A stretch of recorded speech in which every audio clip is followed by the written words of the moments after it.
These are 3 hard-earned jewels that'll save you blood, sweat, and tears. We have to learn them the long way. You don't have to. 1, 2. It's 3 the hard way.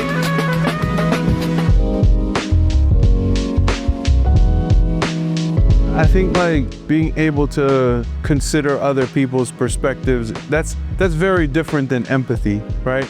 Consideration to me is like being able to turn down the ego. You know, as you become more experienced in situations, you start to realize, like, let's say for instance, you're working on a campaign. If this is your first campaign, you might take it as this is the one and only, like this is my opportunity to make XYZ happen. And after you've gone through 5, 6, 10, 12, 20 campaigns, they don't seem to be quite as like monumental, right? So it's easier for you to go, so what did you think about that? What did you, as opposed to maybe on your first one, you have this sense of I have to own the whole thing for it to be considered mine, right? Or for me to be looked at as like, I'm a real creative.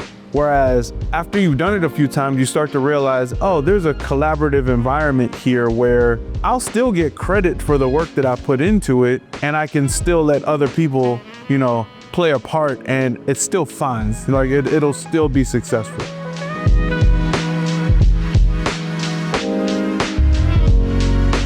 I don't think it's something every creative has to do, but I think it can be. It's good to get your thoughts out. There are times where you might have a creative lull, or you're wondering, I don't know where to start on this one from.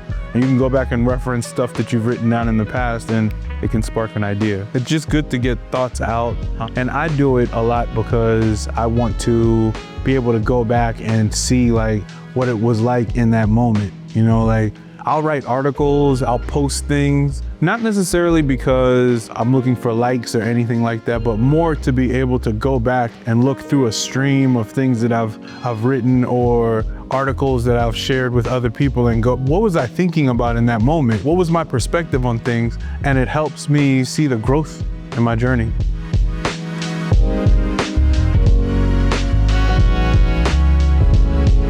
It's difficult to hire somebody that's better than you. Often people are told, hey, go and find the people that are better than you to do the job and you guys will be more successful. Ideally, like that makes sense, you know, but I think it becomes problematic when people's egos come into play, their sense of ownership, their sense of survival.